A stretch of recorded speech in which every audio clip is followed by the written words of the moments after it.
buenos días. Vamos a empezar con la charla del día de hoy. El tema para el día de hoy es enterocolitis neutropénica.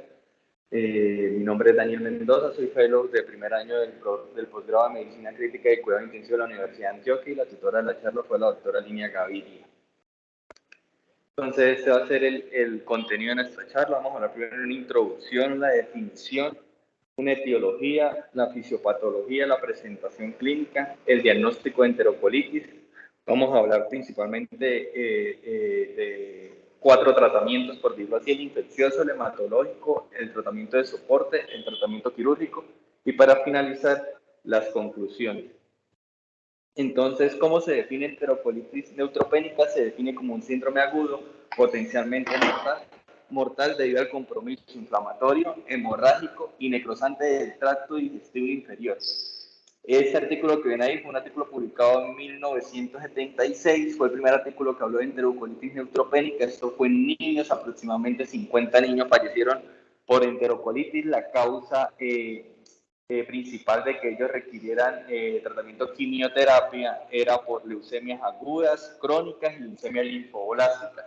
Le realizan necropsias a los niños y el 50%, 48% es para ser exactos, de los niños presentaban esas imágenes que hay características de la enterocolitis neutropénica. Se dice que la principal complicación que la enterocolitis neutropénica es una complicación de la neutropenia y se asocia sobre todo a agentes o medicamentos de la quimioterapia. Puede afectar sobre todo el colon, el ciego, pero también hay histopatologías y reporte de casos donde se afecta el intestino delgado. El otro nombre que recibe esta patología es tiflitis, que viene del griego, que se considera ciego. Ese es como el principal estudio que les quiero mostrar y quiero hacer referencia, y si lo pueden leer a posteriori, pues que lo hagan, porque es como el estudio principal que todas las revisiones hasta actuales todavía lo ponen como guía, ¿sí? Fue un estudio realizado por el doctor Goudschuller, un médico alemán, en el 2005, en el cual hace una revisión sistemática de artículos y de reporte de casos, y él encontró aproximadamente el 80%, 84 artículos en el cual los criterios de inclusión era que los pacientes tuvieran neutropenia, los cuales lo definieron por debajo de 1000 neutrófilos o por debajo de 2000 leucocitos, que fueran mayores de 18 años, que los artículos o los reportes de casos fueran publicados en inglés, y encontró que la mayoría de los artículos, como les voy a mostrar más adelante, son reportes de casos que tenían que ser más de 3 casos para poderlos incluir, ¿sí? Y opiniones de expertos. O sea, literal, de este estudio, de este tema, no hay mucha bibliografía, y por eso les menciono que ese es como el principal artículo que habla de la enterocolitis neutropénica. Entonces el doctor Goudschuller dice que encontró primero que no había una definición exacta de enterocolitis, y que debido a que no había para ese momento una definición como concentrada de enterocolitis, pues era difícil saber la incidencia. Él encontró, de acuerdo a las definiciones, que la incidencia era aproximadamente de 0.8% en pacientes adultos hasta un 26%. Y la mortalidad en ese caso, en esas revisiones de casos y en esas opiniones de expertos, la encontró del 50 al 100%. Sin embargo, actualmente se dice que la mortalidad es menor de casi el 30%. Entonces, el doctor Goudschuller en su artículo pone y crea una definición de acuerdo a lo que él encontró, que es la tabla 4 que ustedes ven ahí, que considera que tienen que haber todos estos criterios para poder hablar de enterocolitis neutropénica. Primero, pues tiene que haber presencia de fiebre, ¿sí? Tiene que haber dolor abdominal que sea de una escala visual análoga al dolor por arriba de 3/10, y tiene que haber una demostración del engrosamiento de la pared intestinal más de 4 milímetros en un corte transversal o de 30 milímetros en un corte longitudinal, sea por ultrasonografía o por tomografía, como lo vamos a ver más adelante. Él también describe cuáles fueron las causas principales que llevan a enterocolitis, siendo las leucemias agudas después de la quimioterapia, sobre todo en la fase de inducción, la causa prevalente, seguida de la leucemia crónica, el linfoma, el mieloma múltiple, tumores sólidos, anemia plástica, agranulocitosis, talasemia menor y lupus eritematoso sistémico. Valga aclarar aquí que también los pacientes con VIH también pueden presentar enterocolitis, es decir, no es una causa solamente de procesos hemato-oncológicos, sino cualquier causa que produzca neutropenia puede llevar a que el paciente haga una enterocolitis. Otras causas probables de enterocolitis que escribió dentro de este artículo fueron la etiología polimicrobiana, bacterias gram positivas, gram negativas, enterococos que entran entre los gram positivos, la Candida albicans, Aspergillus fumigatus, el Clostridium difficile, aunque posterior muchos artículos lo colocan como criterio de exclusión de enterocolitis porque se considera más una colonización y una patología propia del Clostridium que más de la neutropenia. Agentes quimioterapéuticos y la hepatitis C en tratamiento con ribavirina o interferón. Entonces, esta es como la última revisión que me pareció bastante importante de enterocolitis, publicada en el 2022 en la revista Blood Reviews, en el cual nos explican, nos caracterizan mejor como la definición, el manejo, el tratamiento, el diagnóstico, y nos hacen principalmente énfasis en cuáles son los agentes quimioterapéuticos que más se han asociado con enterocolitis. Encontramos los inhibidores de topoimerasa, los inhibidores de microtúbulos, los agentes antimetabolitos, los alquilantes. De estos, como le vamos a mostrar más adelante, los alcaloides de vinca, que son inhibidores de los microtúbulos, y las ciclofosfamidas son las que más se relacionan con enterocolitis porque pueden producir directamente ulceración de la mucosa. En cuanto a la fisiopatología, la enterocolitis neutropénica está afectada o tiene pilares fundamentales. ¿Sí? Como ya les he comentado, la quimioterapia es un pilar fundamental, ya que puede afectar por sí sola y producir ulceración de la mucosa. ¿Sí? A su vez, la quimioterapia por sí sola también nos va a producir una alteración en la microbiota intestinal. Y si estos pacientes están hospitalizados y han recibido tratamiento antimicrobiano previo, pues su alteración de la microbiota también está alterada. Entonces, la alteración de la microbiota con la quimioterapia por sí va a llevar a ulceración de la mucosa. Esto asociado a la neutropenia va a favorecer la translocación bacteriana, que a su vez estos pacientes van a hacer bacteriemia por lo mismo, ¿sí? Y esta translocación bacteriana asociada a la bacteriemia va a hacer que se invada la microbiota o cambie la microbiota. Esto va a producir un edema citotóxico, un proceso inflamatorio común de la respuesta inmune, y esto va a generar lo que es toxicidad, trombosis microvascular, lo cual va a llevar a la necrosis del intestino. La ulceración de la mucosa tiene en sí 5 fases. ¿Sí? Esta ulceración de la ulceración de la mucosa tiene 5 fases producidas por la quimioterapia. La primera fase, que es una fase de iniciación que está caracterizada por la formación de radicales reactivas de oxígeno.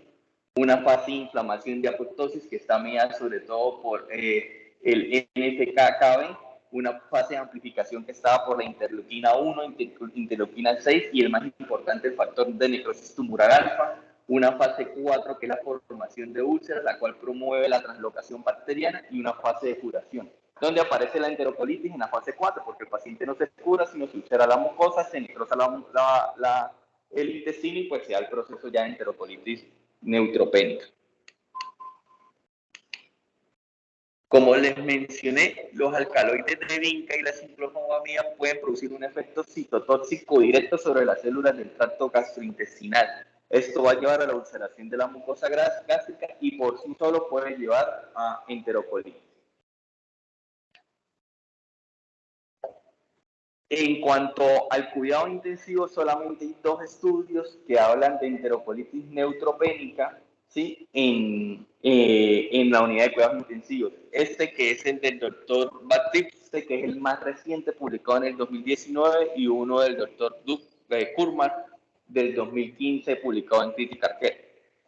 Sin embargo, este estudio fue un estudio multicéntrico de cohorte realizado en 6 UCI en Francia, y el objetivo de este estudio era sobre todo caracterizar los factores de riesgo para fungenia en los pacientes que tenían enterocolitis neutropénica. Sin embargo, pues uno de los objetivos secundarios como tal era también caracterizar pues los pacientes, la terapia que reciben en la unidad de cuidados intensivos, los gérmenes que estaban más aislados. Entonces por eso me pareció importante traerlo a continuación. Como este fue un estudio multicéntrico de córticos retrospectivo, ellos incluyeron los estudios que tuvieran neutropenia definida por debajo de 500 neutrófilos, que tuvieran enteritis o colitis evaluada radiológicamente, con un criterio de engrosamiento más de 4 milímetros o 30 milímetros si el corte era longitudinal, y que tuviera signos clínicos de enterocolitis. Los criterios de exclusión, que fueran menores de 18 años, que tuvieran probabilidad de diagnóstico diferencial, que tuvieran una enfermedad por Clostridium, como les comenté, esto pues es un criterio de exclusión en la mayoría de los estudios, que tuviera una enterocolitis isquémica inducida por radiación, ¿sí? Que tuviera antecedentes de trasplante halogénico de células madres o enfermedad de injerto contra huésped, eran criterios de exclusión para este artículo. Entonces, en cuanto a las características, características basales de los pacientes, entonces ellos como tal incluyeron aproximadamente 3.000 pacientes con neutropenia que ingresaron a la unidad de cuidados intensivos. Sin embargo, solamente 134 pacientes tuvieron enterocolitis neutropénica. De esos 134 pacientes, 82 pacientes sobrevivieron al tratamiento del manejo en cuidado intensivo y a la enfermedad, lógicamente, y 52 pacientes fallecieron. Como vemos, esas fueron las características basales. La principal causa de mortalidad en los pacientes era de etiología maligna, era la leucemia aguda, y la principal causa de supervivencia era el linfoma en los pacientes que sobrevivían. Y una característica que tuvo bastante o una diferencia estadísticamente significativa fue que la mayoría de los pacientes que sobrevivieron eran receptores de células hematopoyéticas autólogos. En cuanto a variables importantes que llaman la atención en las características, es que la mayoría de los pacientes que fallecieron tenían hipoalbuminemia por debajo, ahí está en gramos por litro, ¿sí? Pues volviéndolo en gramos por decilitro, 2.5 gramos tenían más riesgo de mortalidad. Los pacientes que tenían o los agentes quimioterapéuticos, la citocina arabinosa no estuvo relacionada con mortalidad, sino más bien con supervivencia, igual que el etoposio, a diferencia, como les mencioné, de los alcaloides de Vinca, que fueron los que más se relacionó con enterocolitis neutropénica y a su vez con mortalidad de estos pacientes. En cuanto a la causa o la razón de ingreso a la unidad de cuidados intensivos, el choque séptico, la falla respiratoria, síntomas neurológicos, los pacientes, esas fueron las causas principales de ingreso a la unidad de cuidados intensivos. Y como podemos observar, también hubo pues, diferencias estadísticas en cuanto al SOFA. Los pacientes que fallecieron tuvieron un SOFA mayor estadísticamente significativo comparado con los que sobrevivieron, es decir, estaban más críticos. ¿Qué encontró el doctor Batista en eso? Que el principal síntoma de la enterocolitis neutropénica es fiebre, pero es un síntoma inespecífico, ¿sí?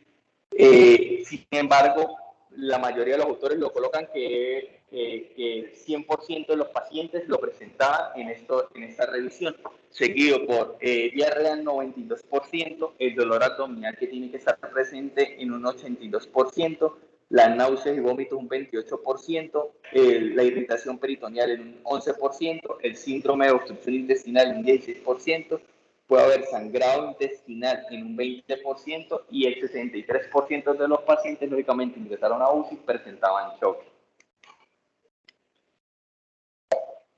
Esto también es importante acotarlo porque esto cuadra mucho también con el trabajo del doctor Goudschuller en cuanto a cuáles fueron los gérmenes aislados más frecuentes en este tipo de pacientes. Como podemos ver, los patógenos, los microorganismos aislados en estos pacientes, el 98% de los pacientes de los 134 se los logró aislar. Y de esos 98%, el 67% fueron gérmenes gram negativos, ¿sí? El principal germen gram negativo fue la E. coli, seguida de la Klebsiella. En cuanto a los gram positivos, fueron solamente un 26%. El principal gram positivo fue Enterococcus faecium, seguido de Streptococcus, que son como por decir flora intestinal que normalmente nosotros vamos a tener. Y anaerobios también vamos a encontrar. Y en cuanto a los hongos, solamente 17 pacientes presentaban o se puede aislar hongos. Acordémonos que el aislamiento microbiológico de los hongos puede ser más difícil. y el principal germen aislado fue la Candida species. En cuanto a coinfección, solamente 8 pacientes de los 98 pacientes tuvieron coinfección y esto fue dado por la Candida y por cualquier bacteria, sea gram positivo o gram negativo. En cuanto al manejo que recibieron estos pacientes en la unidad de cuidados intensivos, como podemos ver, y fue asociado, y fue estadísticamente significativo, aunque ahorita vamos a ver el método de regresión, cuáles fueron las asociaciones que prevalecieron con la mortalidad. Podemos observar que los pacientes que fallecieron normalmente recibieron ventilación mecánica, requirieron drogas vasoactivas y, lógicamente, requirieron terapia de reemplazo renal. En cuanto a los tratamientos antimicrobianos que se le administró a estos pacientes, la mayoría de los pacientes, por decirlo todo, recibieron un beta-lactámico antiseudomonas, ¿sí? Pero también estuvieron asociados con aminoglucósidos, quinolonas y nitromidazoles, que encontramos ahí el metronidazol, ¿sí? La terapia antifúngica preventiva o preventiva, sí, se asoció, se administró en 89 pacientes, es decir, casi el 66%. Recordemos que estos pacientes neutropénicos, esto es una indicación de dar terapia antifúngica, ¿sí? Y llama a cotación, y les quiero mostrar esto, que es la nutrición parenteral, que más adelante vamos a hablar de esto. Se dio en 102 pacientes de los 134, o sea, lo cual quiere decir que un cierto porcentaje de pacientes se le dio nutrición o alimentación integral, aunque ellos no especifican cuál. Como el objetivo del estudio era evaluar los factores de riesgo asociados a fungemia, ¿sí? Se encontró que el HIV tuvo un OR de 2 veces, ¿sí? Asociado a riesgo de fungemia, seguido de enteritis evaluada radiológicamente, que tuvo un OR de 2.6. Entonces, esos fueron los principales factores de riesgo asociados a fungemia en estos pacientes con enterocolitis neutropénica. Y lo que les había mencionado en cuanto cuando se rehizo el modelo regresivo proporcional de COTS, y lógicamente acordémonos que este modelo lo que hace es como homogeneizar más las variables y evitar tanto el sesgo. Se encontró sobre todo que la ventilación mecánica y la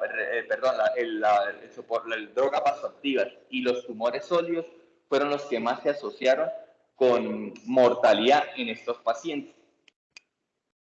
Este fue el otro estudio que les comentaba, el doctor Mockar y el doctor Darmon, publicado en Critical Case del 2015, en el cual hablan un pronóstico también de los pacientes que se admiten a UCI con enterocolitis neutropénica, y ellos aquí especifican como tal cuál fueron el criterio de ingreso a unidad de cuidados intensivos, a diferencia del doctor Batista en el artículo pasado. En el artículo pasado ellos colocan que pacientes que presentaban falla de un órgano era criterio de ingreso a la unidad, o pacientes que fuera un mutuo acuerdo entre el intensivista y el hematólogo también era aceptado a la unidad. Sin embargo, en este artículo el doctor Mockar sí especifica que los pacientes que ingresaron a UCI eran pacientes que presentaban deterioro neurológico, pacientes con falla respiratoria, que se definía como una saturación menor de 90% con FIOs al 21%, o que tenían una PO2 por debajo de 60 con FIOs al 21%. La disnea, una taquipnea con una frecuencia respiratoria mayor de 30 por minuto, los pacientes que presentaban shock, los pacientes con falla renal, pacientes que tuvieran alto riesgo de sangrado, es decir, que tuvieran trombocitopénica, que tuvieran hipofibriloginemia o que tuvieran aumento de los tiempos de coagulación. Y como le mencioné, ellos también acuerdan con el doctor Batiste que esos pacientes en los cuales hay un mutuo acuerdo entre el hematólogo y el intensivista también han ingresado a la unidad de cuidados intensivos. En cuanto a la mortalidad de estos pacientes, ellos encontraron 158, se me olvidó comentarles, como tal eran 291 pacientes los que se incluyeron en este estudio, que también fue un estudio retrospectivo, ¿sí? Y ellos, de esos 158 sobrevivieron y 131 fallecieron. Y llama la atención que la causa de fallecimiento en este tipo o en este artículo fue la falla respiratoria, a diferencia del doctor Batiste, que el doctor Batiste la ventilación mecánica y la falla respiratoria no se asoció en el modelo regresivo de COTS, no se asoció a la mortalidad, sino solamente vasoactivos y tumores sólidos. En esto sí fueron muy claros y fue estadísticamente significativo que los pacientes que fallecieron fueron los que requirieron ventilación mecánica invasiva. Eh, y el mayor soporte que requirieron pues, fueron drogas vasoactivas y terapia de reemplazo renal. Es decir, como lo que decía el doctor Partiste, pero sin hacer el modelo de regresión de Cotes. Todos esos factores se asociaron a la mortalidad, entonces creo que es importante nombrarlos, tenerlos en cuenta, porque pues cualquier paciente con enterocolitis o neutropenia que llegue a la unidad de cuidado intensivo, que requiera soporte, ventilación mecánica, que esté con alteración neurológica o requiera terapia de reemplazo renal, nosotros como intensivistas tenemos que estar conscientes de que el paciente tiene alto riesgo de mortalidad. Yo interpreto que la enterocolitis neutropénica se asoció más a supervivencia, pero creo que fue más porque como se dieron cuenta que el paciente tenía enterocolitis con neutropénica, pues como que la vigilancia fue más estrecha, se hizo el diagnóstico oportuno y se inició el manejo antimicrobiano de manera eficaz, ¿sí? Entonces, por eso creo que la enterocolitis neutropénica se asoció a mayor supervivencia en este tipo de pacientes.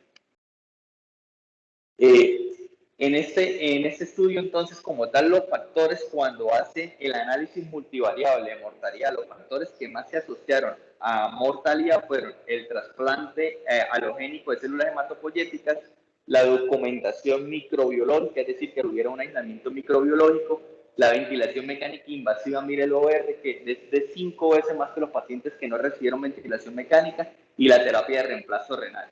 ¿Sí? Y los factores, por decirlo así, protectores, que fuera menor de 70 años.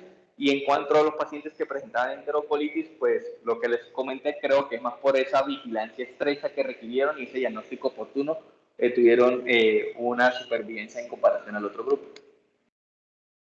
Entonces, ¿cómo se presenta en cuanto al diagnóstico? Tenemos que tener en cuenta la presentación clínica y la parte radiológica. En cuanto a la presentación clínica, pues tenemos que tener en cuenta que el paciente tiene que tener fiebre, que puede tener náuseas o vómito, y importante que el paciente va a tener dolor abdominal, diarrea.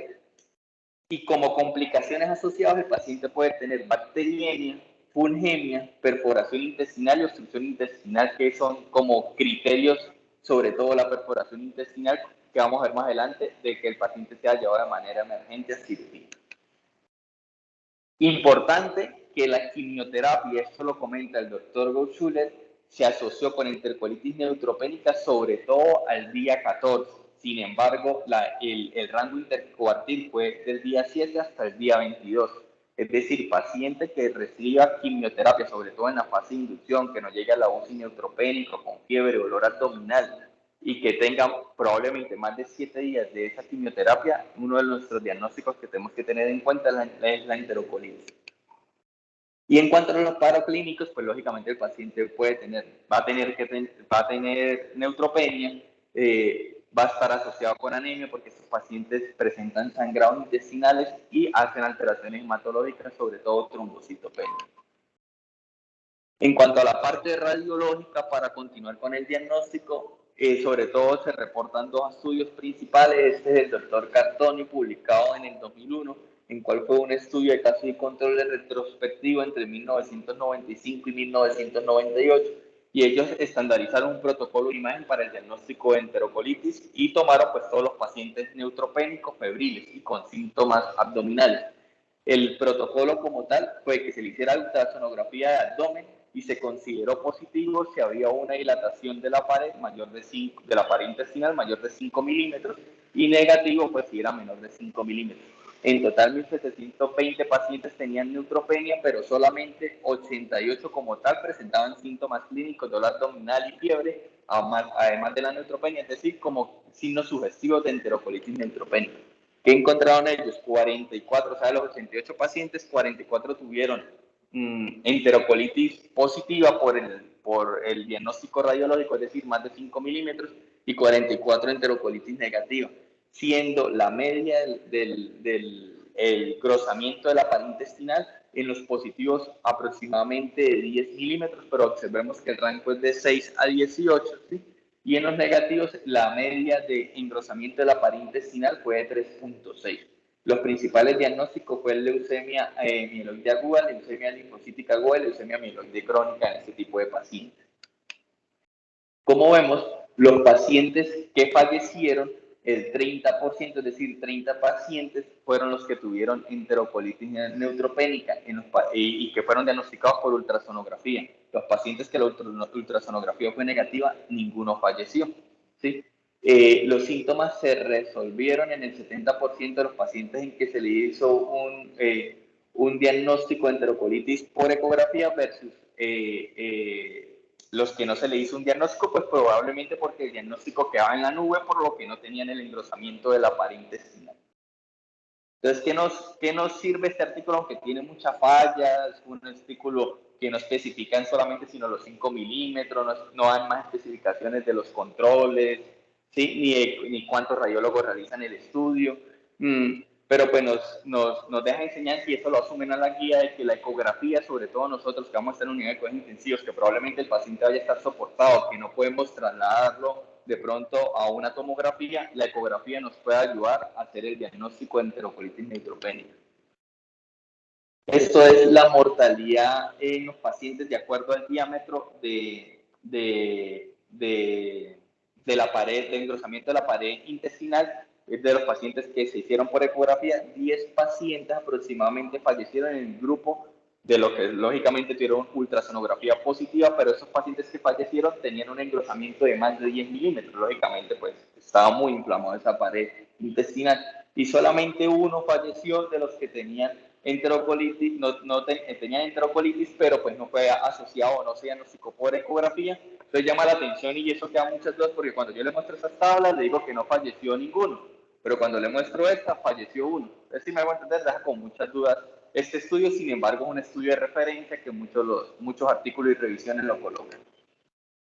Estas fueron las imágenes que ellos colocan en el estudio. Como vemos en la imagen de la derecha de la pantalla, el diámetro fue aproximadamente 12.5 milímetros.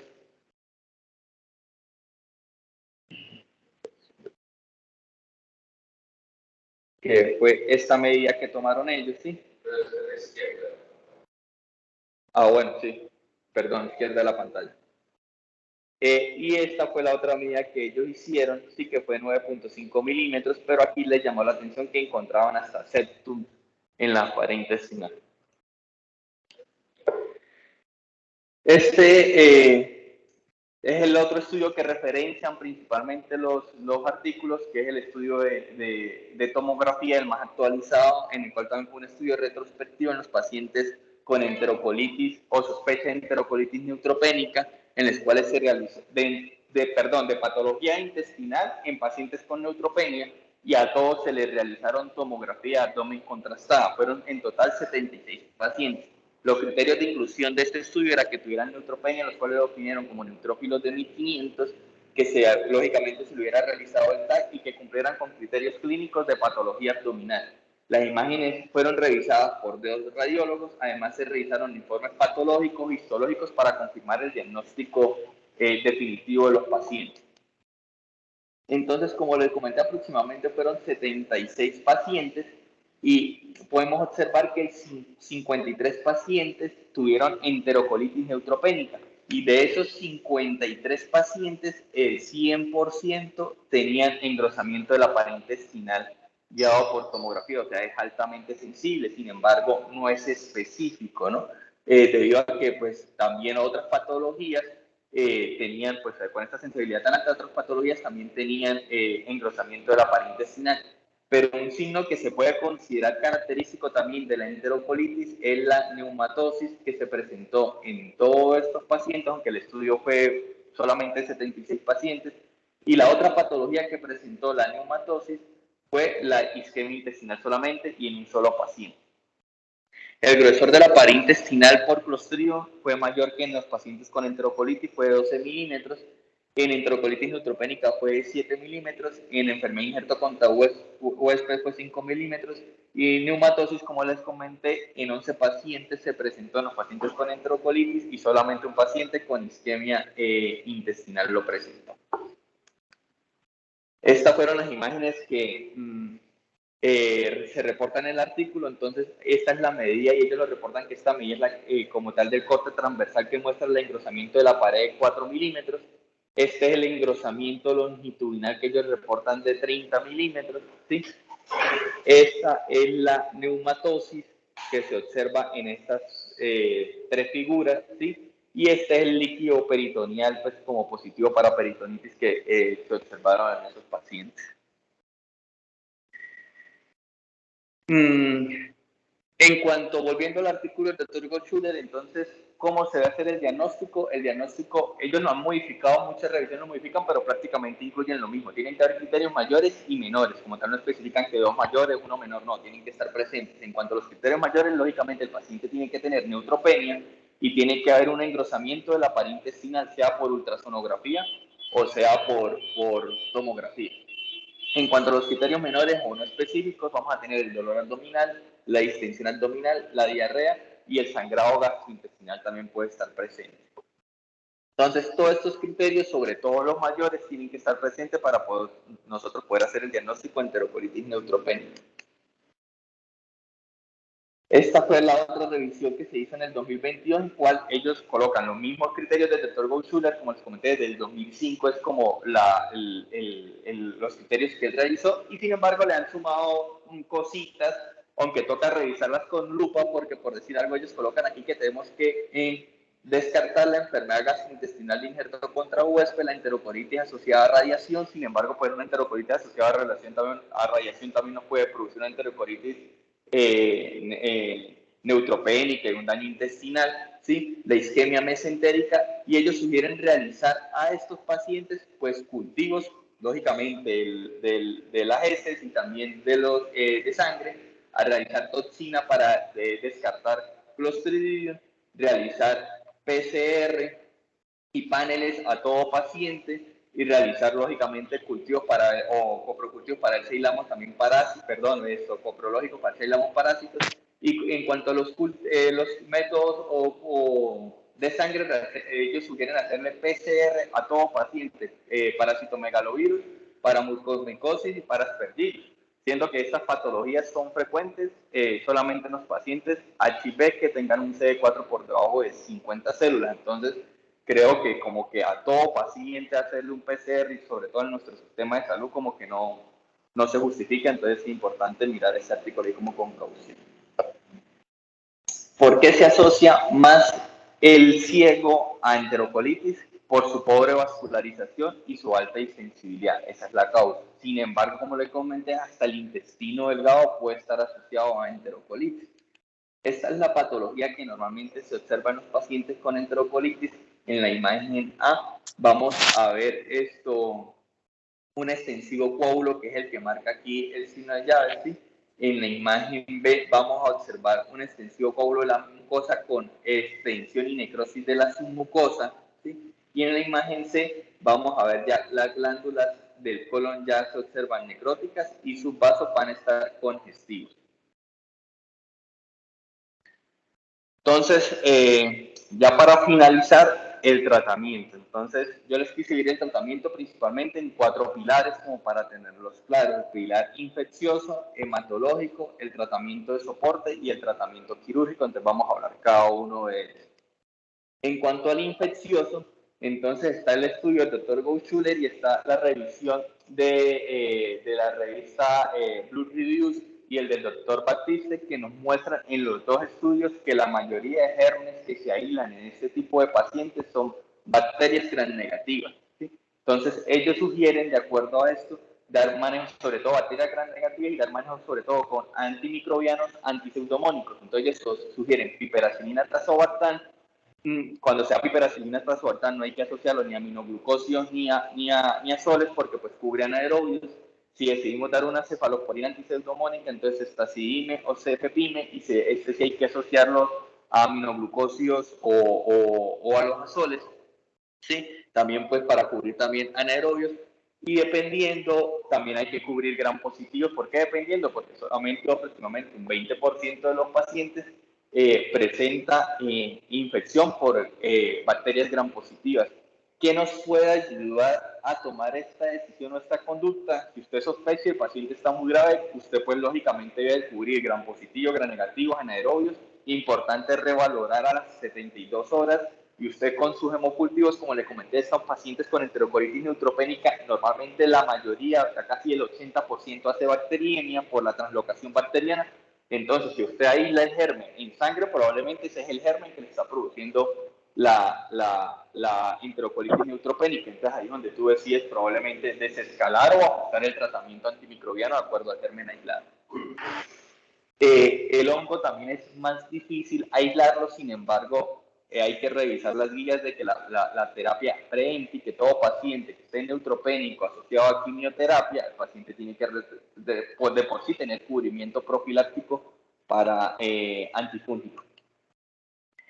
En cuanto al tratamiento hematológico, entonces el objetivo es transfundir plaquetas si tenemos plaquetas menor de 10.000 o menor de 50.000 si hay signos de sangrado, sobre todo, como les comenté, el sangrado gastrointestinal es más específico. El otro objetivo es mantener un INR menor del 40% del valor normal. El valor normal es 1.5, pero ellos asumen que hasta 2 se podía tener el valor del INR. Sin embargo, yo considero que si es el único factor que tenemos como alterado y el paciente no tiene signo de sangrado, pues lo vamos a tener estrechamente vigilado en la unidad. También el otro objetivo es tener un fibrinógeno mayor de 150 miligramos. Y aquí les coloco el factor estimulante de colonias, el cual se los dejo interrogado porque pues eso es más de un del manejo hematológico.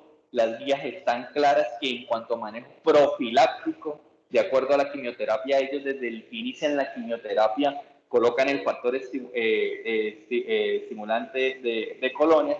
Sin embargo, para el tratamiento en los pacientes que no venían con factor estimulante y que se decide colocar cuando llegan a la unidad, como que no hay muchos estudios, no está recomendado ni hay protocolos.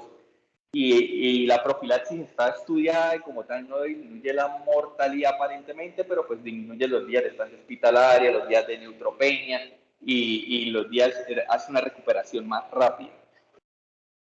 Estos son como los criterios que manejan las guías de la Sociedad Americana de Oncología, en que los pacientes deben requerir la profilaxis con el factor estimulante de colonia, pacientes que tengan una sepsis severa, pacientes mayores de 65 años, pacientes que tengan una neutropenia profunda, el cual se define por debajo de 100 neutrófilos, pacientes que tengan una neutropenia extendida, por decirlo así, el cual es mayor de 10 días, los pacientes que presenten neumonía, que presenten infecciones fúngicas, que hayan infecciones documentadas en otros sitios, hospitalizaciones previas o episodios previos de neutropenia.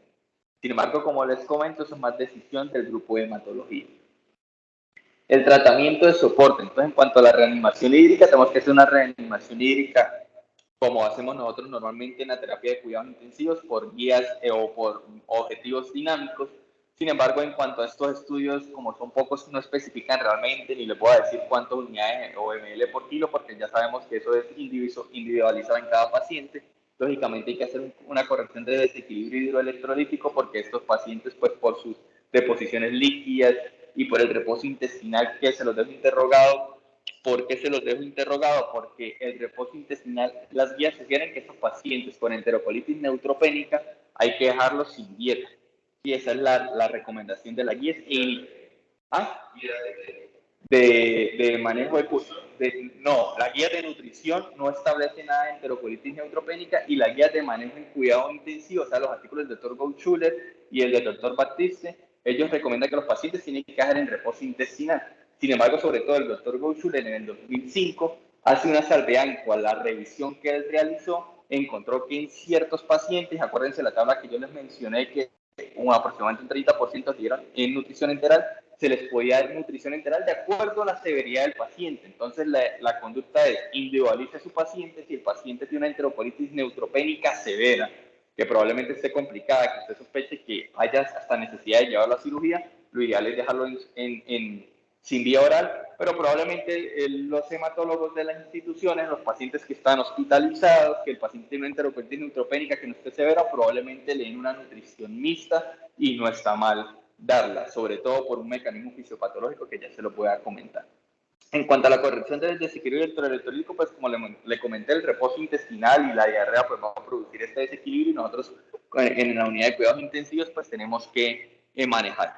Entonces, en cuanto a la nutrición enteral como tal, Doc y compañeros, no hay nada escrito ni en la guía Aspen, ni en la guía ESPEN, ni en los estudios de enterocolitis neutropénica si dar o no dar. Lo único que menciona sobre todo esta revisión del 2022 es que el doctor Goudschuller decide dar o que a algunos pacientes se les debe dar nutrición enteral porque pues la asociación del ayuno, como ya sabemos, se asocia a más atrofia de la mucosa, la inflamación local y apoptosis epitelial está asociada directamente con la nutrición intestinal, es decir, puede hacer que se altere mayor la mucosa y la eficacia de la alimentación enteral está o se ha observado sobre todo en modelos en ratas y este es el estudio que ellos referencian. Este fue un estudio publicado en el 2018 en una revista de cáncer americana en el cual ellos agarran unos ratones, le inducen neutropenia con metotrexate, a algunos le dan nutrición mixta, al otro le dan nutrición parenteral y los pacientes que se le dio la nutrición mixta, esos pacientes, no, esos ratones, tienen una recuperación más rápida, pero sin embargo no hay ningún estudio en humanos, entonces por eso hay que como que individualizar muy bien el caso y tomar la conducta. Sin embargo, los pacientes que nosotros vamos a recibir en la unidad van a estar críticos con soporte, hay que pensar muy bien esto en darles nutrición entera. Ya para finalizar, en cuanto al manejo quirúrgico, este estudio fue un estudio que se realizó en 1986, es decir, hace 36 años, del doctor Chamber, en el cual toman aproximadamente 30 pacientes con enterocolitis neutropénica y él crea unos criterios para llevarlos a cirugía que actualmente todavía se mantienen esos criterios para la decisión quirúrgica. Y entonces, él lleva a cirugía 6 pacientes, ¿sí? Y de esos 6 pacientes, solamente uno fallece, los otros evolucionan satisfactoriamente. ¿Cuáles fueron los criterios de cirugía que aún se mantienen? El paciente que tenga hemorragia gastrointestinal persistente, el que tenga evidencia de perforación intestinal, paciente que persista con deterioro clínico, probablemente a pesar de que la neutropenia ya esté en mejoría, y el paciente que tenga un proceso intraabdominal que no haya resuelto, digamos, una perforación intestinal o un absceso peritoneal, sí, que tenga peritonitis, ese paciente tiene que ser llevado a cirugía. Para demostrar que lo del doctor Schulberg, esos criterios se mantienen y que se ha demostrado en estudios, en el 2018 se creó esta revisión sistemática del pronóstico de pacientes que fueron llevados a cirugía abdominal. Como tal, se incluyeron artículos desde 1976, ¿sí? Sin embargo, 20 estudios fueron incluidos para una población de 385 pacientes. Estos fueron los estudios. El NN significa, el N son el número de pacientes con neutropenia que fueron llevados a cirugía y el N', ¿sí? Son el número total de pacientes con neutropenia, con enterocolitis neutropénica. ¿Sí? Aquí vemos el procedimiento quirúrgico que normalmente realizaron en estos estudios, ¿sí? Y aquí está la mortalidad, es decir, de los 3 pacientes que llegan a cirugía, en este estudio de 1983 solamente 2 pacientes murieron. Como tal fueron 385, aquí pues les traje a cotación la mayoría de los estudios. El del doctor Mocar, que fue el estudio de pronóstico de crítica arterial que les mostré, como tal, llevaron a cirugía 58 pacientes y de ellos fallecieron 18 pacientes. Sin embargo, ellos no especifican, porque pues imagínense, ni en la tabla suplementaria, cuáles fueron los procedimientos quirúrgicos que le realizaron. Sin embargo, cuando se asumen todos los estudios y se hace el forest plot y se eliminan las variables que nos producen heterogeneidad, se demuestra que los pacientes que tienen esos criterios de indicación quirúrgica, la mortalidad, los pacientes que llevan a cirugía fallecen menos que los que se le da manejo médico, ojo, teniendo los criterios quirúrgicos, la hemorragia gastrointestinal, que el paciente evoluciona a pesar de la neutropenia, el proceso intraabdominal. Cuando se observa por subgrupos, en los pacientes oncomatológicos que han mezclado, no hay diferencia estadísticamente significativa. En los pacientes hematológicos y en los pacientes oncológicos por aparte que hacen enterocolitis neutropénica y que tienen criterios de cirugía, llevarlos a cirugía disminuye la mortalidad. Y en cuanto a la neutropenia, algo para dejar claro, la neutropenia no se asocia con mortalidad si el paciente quiere o tiene que ser llevado a cirugía. ¿Sí? O sea, no podemos permitir que un cirujano, nosotros pensar que el paciente está neutropénico y requiere cirugía, no se debe llevar a cirugía por esta única razón. Y ya para finalizar es como el resumen del manejo, es un resumen de la revista de enfermedades infecciosas, en el cual pues ellos dicen que el paciente que presente síntomas y que tenga neutropenia y que lógicamente esté asociado sobre todo al día 14 después de recibir la quimioterapia, tenemos que pensar en enterocolitis neutropénica. que esto hay que completar con estos estudios, tomografía o ecografía abdominal con cultivos y evaluar lógicamente el hemograma de los pacientes. Hay que descartar causas obvias de enterocolitis o sospechas como de enfermedad gastrointestinal de injerto huésped, la colitis también por clostridium difficile. Si el paciente se le confirma la enterocolitis dada por neutrófilo menor de 500 o por ensanchamiento de la pared intestinal más de 4 milímetros por tomografía, entonces hay que considerar nutrición parenteral, la terapia de soportes que les mencioné, también se volvió a mencionar la analgesia, que es muy importante en estos pacientes. Sin embargo, no hay ningún estudio como tal que nos hable de analgesia en adultos. En niños encontré, a pesar de que lógicamente está contraindicada los opioides porque nos van a producir más distensión abdominal, encontré que en niños se maneja sobre todo con fentanil y infusión, aunque pues uno como anestesiólogo buscaría sobre todo paracetamol y analgesia libre de opioides para manejar la analgesia de estos pacientes, ¿sí? Y los pacientes neutropénicos que se les confirmó que a pesar de esto presentan neutropenia severa, que presentan una inflamación intestinal mayor de 10 milímetros, que se sospeche perforación intestinal o abdomen agudo, lógicamente hay que ser llevados a cirugías y evaluar con hematología si el factor de estimulante de granulocitos se puede considerar. Y los que no, pues se les da puro manejo médico, buscando el cuidado de soporte, buscando mejorar esa neutropenia, evaluando el dolor y la nutrición parenteral. Entonces, como conclusiones, la enterocolitis es una enfermedad frecuente, sin embargo, lo que pasa es que no está bien estudiada. La mortalidad es importante acotar que puede ser del 100% si no hacemos un manejo urgente, inmediato, sobre todo el diagnóstico oportuno, el tratamiento antibiótico, el reposo intestinal, ¿sí? No olvidar basar el tratamiento en nuestros 4 pilares que les mencioné. El uso de factores estimulantes coloniales debe ser individualizado y, como les dije, esto debe ser en consenso con hematología. Y siempre recordar que requiere un manejo multidisciplinario, no solamente del intensivista y el hematólogo, sino también del infectólogo y el cirujano general. Muchas gracias. Ok, bueno, muy bien, Daniel. Buena revisión. Nos queda muy poco tiempo, pero teniendo en cuenta que es un tema muy interesante y de mucha discusión, vamos a cogernos unos minutos más. Durante tu conferencia hablaste mucho de estudios, pero veo que la gran mayoría son artículos de revisión. Eso es una lástima porque lo que denota es primero una falta de interés en cuidado intensivo, porque no hay estudios y publicaciones en revistas que tengan que ver con medicina crítica.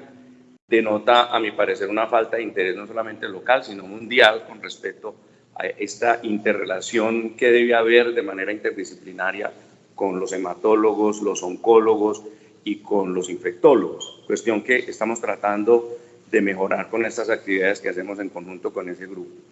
Y segundo, que definitivamente hay aspectos de cuidado intensivo que tienen que individualizarse y tener una profundización mucho mayor. Es una lástima que no hayan estudios, de pronto no RCTs, pero sí por lo menos estudios de cohorte. Me imagino que metaanálisis, puesto que no hay estudios, entonces van a ser unos metaanálisis muy débiles. Pero bueno, muy bien, Daniel, te felicito. Quisiera entonces recordarles, los que quieran participar, por favor utilicen la herramienta levantar la mano, manden sus preguntas o sus comentarios por el chat. ¿Por qué no arrancamos de una vez con los grupos con el grupo de profesores de hematología o de infectología que están ahí presentes? No sé si de pronto la doctora Lina Gaviria nos quiere iniciar con su comentario. Por favor, Linita, buenos días. Profe, buenos días para todos. Gracias a Daniel por la presentación. Yo quisiera hacer énfasis en algo en especial, y se lo decía a Daniel pues como cuando lo estábamos organizando. El porcentaje de pacientes que ustedes ven con colitis neutropénica es un porcentaje mínimo de los pacientes, que son aquellos pacientes pues los más graves y los que más se enferman y que nosotros definimos trasladarlos pues como desde nuestra unidad a que ustedes no los cuiden en la unidad de cuidado intensivo. Una proporción muy importante de los pacientes con colitis neutropénica, yo diría que la mayoría son pacientes que nosotros terminamos manejando en nuestros servicios. ¿Por qué? Porque son pacientes que, no, aunque hacen síntomas abdominales, algo de dolor abdominal, pueden incluso hacer bacteremia, son pacientes que no tienen vómitos incoercibles, que no tienen diarreas de alto flujo, que no hacen inestabilidad hemodinámica, que no hacen compromiso ventilatorio y que por lo tanto terminamos manejando nosotros en las unidades. Lamentablemente, yo no sé, me corregirán ustedes pues que tienen más experiencia con eso, pero en nuestra institución y creo que también en la institución de la IPS no hay unidades de cuidado intensivo que cuenten como con las condiciones óptimas para nosotros trasladar a nuestros pacientes. Y la mayoría de las veces nosotros preferimos, mientras el paciente no cumpla como con todos estos criterios de gravedad, manejarlos en su habitación con presión positiva, aislado, donde lo estamos protegiendo de otro tipo de complicaciones antes que llevarlos allá. Los llevamos única exclusivamente si hacen alguno de estos criterios y terminamos por manejarlos acá. Ahora, el que se pone grave, el que hace alguna de las complicaciones, el que se perfora, el que se inestabiliza y necesita vasopresor, el que se empieza a requerir niveles crecientes pues, de oxígeno, entonces a esos pacientes pues terminamos por trasladarlos y son los pacientes a los que les damos manejo conjunto. Entonces, lo que yo quiero hacer énfasis aquí es que es un espectro amplio de la enfermedad, la colitis neutropénica, desde el paciente que hace colitis leves, manejables en el servicio, hasta colitis graves, pues que es el que se termina muriendo y en los que hay esas tasas de complicaciones tan altas que expresó Daniel. Eso es una de las cosas que yo quería decir. Y lo otro, hay que hacer especial énfasis en que la colitis neutropénica en el paciente hematológico es del paciente que recibe inducción de leucemia aguda o en el paciente que recibe quimioterapia por un linfoma de alto grado, etcétera, es diferente a la colitis o a la mucositis que se presenta, por ejemplo, en el paciente trasplantado. Y ahí sí hay que ser cauteloso, pues porque en el paciente trasplantado el espectro de posibilidades y el espectro de diagnósticos diferenciales es muchísimo más amplio. En esos pacientes, por ejemplo, está la gráfica que mostró Daniel, en donde se les pide PCR para citomegalovirus y para todas esas otras cosas, porque es que en el paciente trasplantado, como pueden ser muchísimos más los diagnósticos diferenciales, ahí sí hay que tener en cuenta otras posibilidades infecciosas y por eso es que hay que hacer un estudio pues como más exhaustivo y también tener presente la enfermedad de injerto contra-hueso. Gracias, doctor. Sí, muy acertado, Lina. Yo quisiera hacerte una propuesta porque estoy totalmente de acuerdo contigo con respecto a que hacen falta las instalaciones, es decir, hacen falta unos servicios que tengan unas condiciones físicas, logísticas y especialmente de talento humano, no solamente los intensivistas, sino las enfermeras, que sean de manera constante, que hagan presencia, de manera constante en servicios especializados para atender los pacientes hemato-oncológicos y además con un conocimiento que la gran mayoría de intensivistas no tenemos. Hay salas especializadas de cuidado intensivo en el mundo que se dedican a tratar este tipo de pacientes y entonces la relación entre las dos especialidades o entre las 3 o 4 especializadas vinculadas es mucho mejor. Deberían ser rondas diarias en compañía de hematólogos, de nutricionistas, de infectólogos y los intensivistas que tengan un conocimiento más robusto de todas estas complicaciones y de la patología en sí, lo que debería formalizarse en hospitales como el San Vicente y como el Alma Mater. Y en eso creo yo, Linita, que deberíamos hacer trabajo los coordinadores de estos programas de formación de la universidad. Entonces te invito a que entre ustedes y nosotros hagamos un trabajo de presión. No sé si te parece. Claro que sí, profe, para nosotros es muy importante, no solo el tema estructural, pues el tema de la infraestructura, es que uno lo ve en servicios de hematología en otras partes del mundo, pues en los grandes centros de tratamiento de cáncer en el mundo, como esas unidades de cuidado intensivo se han especializado de tal manera que saben pues cómo manejar a todos estos pacientes y a uno le cuesta mucho a veces y por eso esta propuesta de que hiciéramos los seminarios con los muchachos este año de esta manera distinta, me gustó tanto porque es que la interrelación entre ustedes y nosotros, cuando llega un paciente de los nuestros a la unidad, tiene que ser una interrelación muy estrecha, o sea, tenemos que estar hablando el mismo idioma y ustedes tienen que entender nosotros de qué le estamos hablando, no solo lo que suele suceder, que cuando uno llega casi siempre que lo están esperando, todos apenas miran para preguntarle, bueno, ¿y qué pronóstico tiene? No, hombre, es que no se trata solo del pronóstico. El solo hecho de que nosotros hayamos contemplado la posibilidad de trasladarlo a cuidado intensivo es un paciente al que hay que trabajar, ¿no es cierto? Porque si no hay nada para hacerle, pues ni siquiera lo llevamos a la unidad, ¿cierto? Entonces hay que fortalecer eso y claro, profe, cuente conmigo, usted sabe que... Bueno, perfecto, muchas gracias, Linita. No logro ver aquí desde mi celular. Ayúdenme, muchachos, ¿hay alguien más con la mano levantada? ¿Sí? Kate, adelante. Bueno, buenos días, gracias a Dani por la presentación. En relación pues al tema del inicio de la nutrición enteral, como en la unidad de cuidados intensivos nos vamos a enfrentar a esa parte del espectro de la patología más severo, yo creo que sí es importante descartar previamente, ojalá con una angiotomografía que nos permita objetivizar mejor que la ecografía, que no hayan estas complicaciones quirúrgicas y pues sí, como quería llamar la atención sobre eso. Lo otro que quería era preguntar es el tema del cubrimiento antibiótico empírico.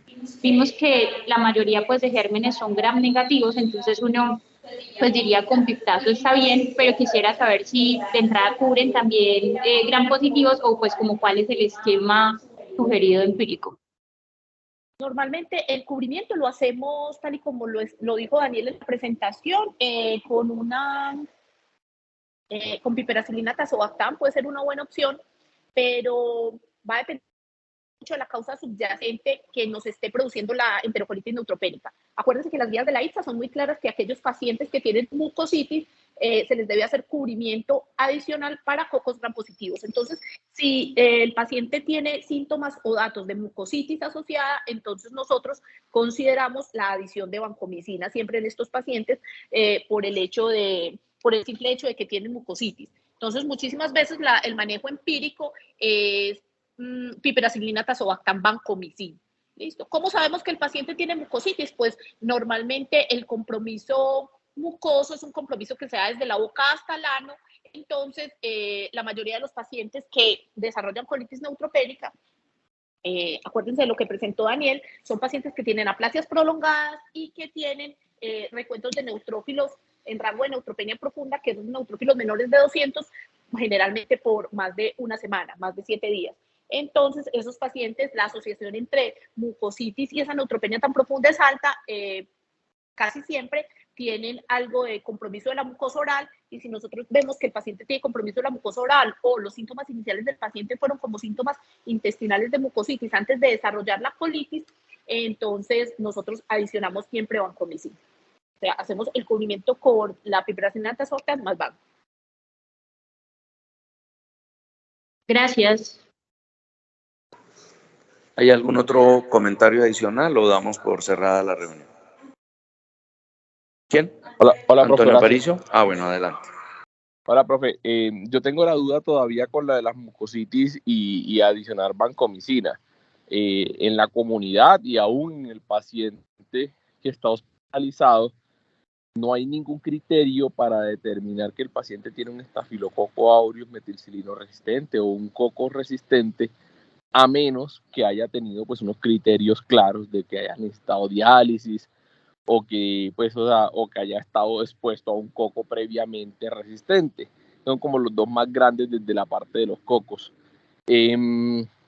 La pregunta ahí es ¿por qué adicionar vancomicina si la piperacilina tazobactam cubre o protege? Pues, o sea, no cubre porque esa palabra creo que sigue siendo mal usada, sino que ayuda a manejar el espectro del coco sensible la gran mayoría de ocasiones. Y vancomicina ofrecería poco beneficio porque estos pacientes probablemente no tienen cocos resistentes en la gran mayoría de ocasiones, solo el 10% de ellos.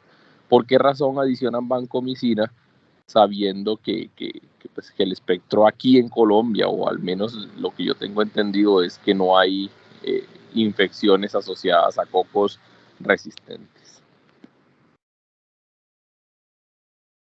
Esa yo creo que es una muy buena pregunta y va a depender muchísimo de la epidemiología local y de la epidemiología de cada institución. De hecho, todas las guías internacionales lo que dicen es que usted maneja a sus pacientes con neutropenia febril, y la colitis neutropénica es un tipo específico de neutropenia febril. Los maneja de acuerdo a la epidemiología de su comunidad o a la epidemiología de su institución. Hay que tener presentes que muchísimos de estos pacientes no desarrollan colitis neutropénica en el primer episodio de hospitalización, sino que son pacientes que usted ya les dio una quimioterapia de inducción, que ya les dio 1 o 2 ciclos de quimioterapia, que tuvieron neutropenias febriles previas, etcétera. Y que por lo tanto son pacientes en los que esas tasas tan bajitas que está expresando el doctor de colonización por gérmenes meticilino resistentes, pues no son tan digamos, como tan tan benigna, sino que las tasas de colonización aumentan. Si uno lo mira desde ese punto de vista, nosotros lo que hacemos adicionando vancomicina es simplemente cubrir las vías. Si el paciente no tiene signos o datos de mucositis, no lo hacemos. Le dejamos la monoterapia con piperacilina tazobactam y de hecho muchísimos de ellos salen solo con la monoterapia con piperacilina tazobactam. Pero sí hay que tener muy en cuenta la epidemiología de la institución. Yo creo que ustedes tienen datos más altos de resistencia en el alma mater que nosotros los que tenemos aquí en San Vicente, por lo menos en cuanto a bacilos gram negativos se refiere. Entonces, yo no sabría si, por ejemplo, piperacilina tazobactam sea un antibiótico para iniciar en primera línea, teniendo presente la epidemiología de ustedes. Nosotros sí, porque por lo menos las tasas de resistencia de nosotros en bacilos gram negativos son muy bajas, por lo menos al interior de la unidad y en los pacientes de nosotros. Entonces, sí, así es, totalmente de acuerdo. ¿Hay más participantes? Muchísimas cosas. Sí, ¿a quién es Anam? No sé, la persona que sea Anam, adelante, por favor. Hola, profe, Ana Martínez. Buenos días. Hola, Anita, adelante. ¿Cómo están? Bueno, respecto a la terapia empírica, yo quería hacer pues como una pequeña anotación, y es que en estos pacientes es muy importante cuando ingresan a la institución hacerles un tamizaje de microorganismos multiresistentes, porque ellos nos van a dar, pues esto nos va a dar como una información muy importante si estos pacientes están colonizados o no por gérmenes resistentes. Entonces, si al ingreso, por decir algo, el paciente tiene un hisopado rectal con un germen multiresistente o pues un KPC, de entrada, uno sabrá que si el paciente pues hace neutropenia febril y después hace bacteremia, pues muy posiblemente va a ser un germen BLE. Entonces, en ese orden de ideas o un KPC, uno podría de entrada elegir el antibiótico empírico de mayor espectro. Entonces, yo creería que decir que todos con piperacilina tazobactam, pues tiene sus bemoles. Uno debería individualizar el paciente, y un aporte muy importante es hacer estos tamizajes para gérmenes multiresistentes una vez el paciente ingresa a las instituciones. Sí, señora, muy buena intervención, Anita, muchas gracias. Bueno, muchísimas gracias a todos por acompañarnos, a la doctora Lina Gaviria, a todo el equipo de hematología y de infectología. Muchas gracias, entonces nos vemos en la próxima actividad conjunta. Un feliz día para todos.